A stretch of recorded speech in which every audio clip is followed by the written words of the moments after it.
শবে কদরের দামি 5টি আমল, ভুলেও এই 5টি আমল আপনি মিস করবেন না। মনে রাখবেন, এই দামি 5টি আমল যদি আপনি মিস করে ফেলেন তাহলে এ রমাদানে আপনি কিছুই করতে পারলেন না। এই দামি 5টি আমল আপনি শবে কদরের রাতগুলোতে আমল করবেন।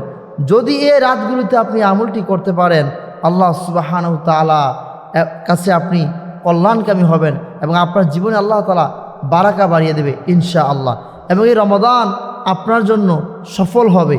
রমজান মাস আমরা সবাই পাই, রমাদান আমাদের জীবনে আসে, কিন্তু কয়জন বা সফল হয়, কয়জন বা কামিয়াব হয়?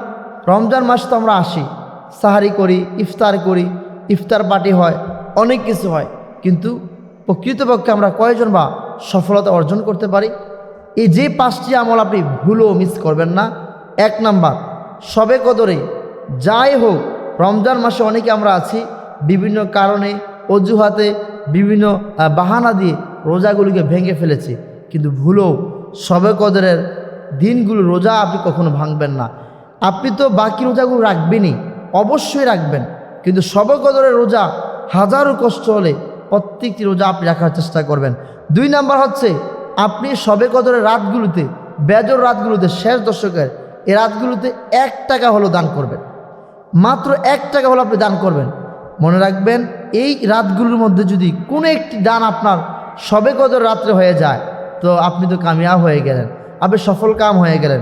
সুতরাং আপনি কি করবেন, শেষ রমাদানের যেই রাতগুলো রয়েছে এই বেজর রাতগুলোতে প্রত্যেক রাতে আপনার সামর্থ্য অনুযায়ী কমপক্ষে 1 টাকা হলো আপনি দান করবেন, এবং আপনি আপনার স্ত্রী, আপনার সন্তান, ফ্যামিলি, বাকি সদস্যদের নামেও আপনি দান করার চেষ্টা করবেন। 3 নাম্বার হচ্ছে, এই কদরের নামাজ আপনি পড়বেন, ভুলও মিস করবেন না। আমরা কি করি, 26 রমাদান, 27 তারাবি, এই রাতে আমরা 27 তারাবির রাত্রে আমরা যে কদরের নামাজ পড়ে থেকে সবাই মিলে ওই জায়গায় আমরা উপস্থিত হয়ে নামাজ পড়ি।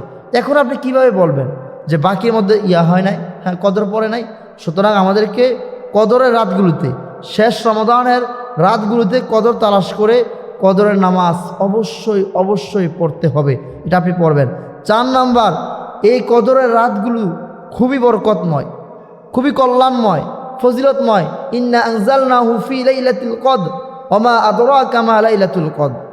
এই কদরের রাত যদি আপনি মিস করে ফেলেন, আপনি হতভাগা, আপনার কপাল পড়ে গিয়েছে, আপনি রমজান পেয়ে কোনো কিছু করতে পারেন নাই। তো কি করবেন, কদর রাত্রে বেশি বেশি করে ইস্তেগফার করবেন, তওবা করবেন, আল্লাহর কাছে আপনি অনুতপ্ত হয়ে ক্ষমা চাইবেন।